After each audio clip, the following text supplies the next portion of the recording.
রাধে রাধে বন্ধুরা, সবাই কেমন আছো? সবাইকে স্বাগত গোপীনাথের চ্যানেলে। আজকে তোমাদের সাথে আমি কি শেয়ার করব বলো তো? মাসিক বা পিরিয়ডের সময় তোমরা কিভাবে গোপাল সেবা করবা, বা এই দিনগুলোতে আমরা কি গোপাল সেবা করতে পারি, করা কি উচিত, এই বিষয়ে আজকে তোমাদের কিছু কথা জানাবো। পুরো ভিডিওটা কিন্তু দেখো বন্ধুরা, আর ভালো লাগলে লাইক, কমেন্ট, শেয়ার আর চ্যানেলটা সাবস্ক্রাইব করে দিও। বন্ধুরা, আমরা কিন্তু অনেকেই ভাবি যে মেয়েদের এই মাসের এই কটা দিন কি পুজো দেওয়া উচিত, বা গোপাল সেবা বা অন্য অন্য দেবদেবীদের কি পুজো দেওয়া উচিত। আমরা কিন্তু ছোটোবেলা থেকে অন্য দেবদেবীদের পুজো মা, দিদা, ঠাম্মা এদের কিন্তু দিতে দেখিনি, বা আমাদেরকেও বারণ করে। কেন বারণ করে? কারণ এই জিনিসটা অনেক যুগ আগে থেকেই চলে আসছে। কিন্তু যখনই গোপালের কথা ওঠে তখনই আমরা ভাবি গোপালের সেবা কি বন্ধ করা উচিত। কেননা গোপালকে আমরা তো ঠাকুরের মতো না, নিজেদের সন্তান বা শিশুদের মতো পুজো করি, বা খেতে দিই, বা ঘুম পড়াই, সব কিছুই শিশুদের মতো করাই। কিন্তু গোপালের সেবা আমরা কি বন্ধ করতে পারি এই দিনগুলোতে? আমি তো বলবো কোনো দিনও বন্ধ করা উচিত না গোপাল সেবা।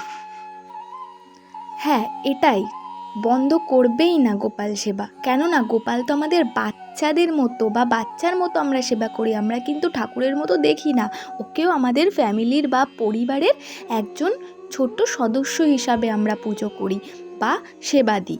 সেই জন্য বলবো গোপাল সেবা কিন্তু কোনো দিনই বন্ধ করবে না। বা গোপালের খাবার খাওয়ানো, স্নান করানো, নিয়মিত ঘুম পাড়ানো, এগুলো কিন্তু করতেই হবে তোমাকে। বন্ধুরা, অনেকে বলে এই দিনগুলোতে তোমরা একটা কাজ করতে পারো, যে পাশে খাবারের কোটো বা শুকনো খাবার, তারপরে বিছানা এইসব না দিয়েও গোপালকে মনে মনে বলে দিতে পারো যে গোপাল শুয়ে পড়ো, গোপাল খেয়ে নাও, গোপাল এই করো। কোনো দিন কি মনে বলে হয় কোনো কিছু?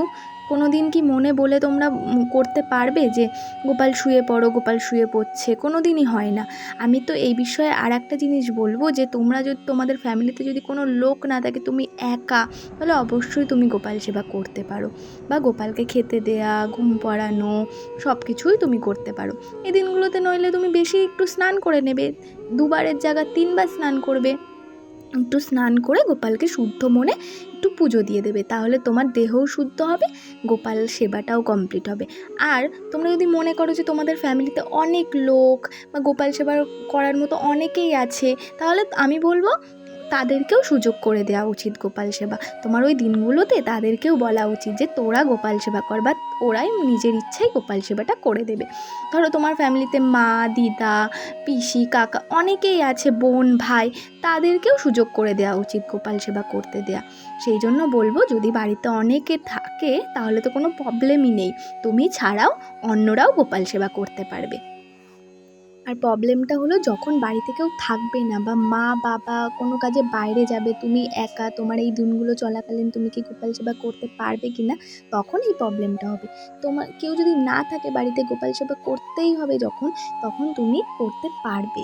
কেননা গোপাল সেবা বন্ধ করা উচিত না আমার মতে। তোমাদের মত অনুযায়ী যদি মনে হয় যে তোমরা করবে না, তাহলে তোমাদের ব্যাপার। আমি তো বলবো গোপাল সেবা বন্ধ করা উচিতই না। আর বন্ধুরা, সবাই আমার সাথে একমত নাও হতে পারে, তোমরা তোমাদের মত অনুযায়ী জানিও। কেননা সবাই কিন্তু সবার ফ্যামিলি থেকে মানে না যে এই দিনগুলো চলাকালীন পুজো দেয়া। আগেকার দিনে তো বেশি হতো যে তোমরা ঘর থেকে বেরোবে না, পুজো দেবে না, এখানে যাবে না, ওখানে যাবে না, কিন্তু এখন সব কিছুই হচ্ছে। আর গোপাল তো আগেই বললাম, একটা শিশুর মতো আমরা বাড়িতে আনি, বা শিশুর মতো দেখি, কারোর ভাই, কারোর ছেলে, কারোর দাদা, এই হিসাবে আমরা পুজো করি, সম্পর্কে বেঁধে নিই। সেই জন্য গোপালকে সেবা দেওয়া উচিত আমার মতে। এবার তোমাদের মত অনুযায়ী তোমরা কমেন্ট বক্সে এসে জানিও আমি ভুল বললাম না ঠিক বললাম। আর বন্ধুরা, যদি ভিডিওটা ভালো লেগে থাকে তাহলে লাইক, কমেন্ট, শেয়ার অ্যান্ড চ্যানেলটা সাবস্ক্রাইব করে দিও। দেখা হবে পরের কোনো ভালো কোনো নতুন কোনো ভিডিওতে। ততক্ষণ ভালো থেকো। রাধে রাধে।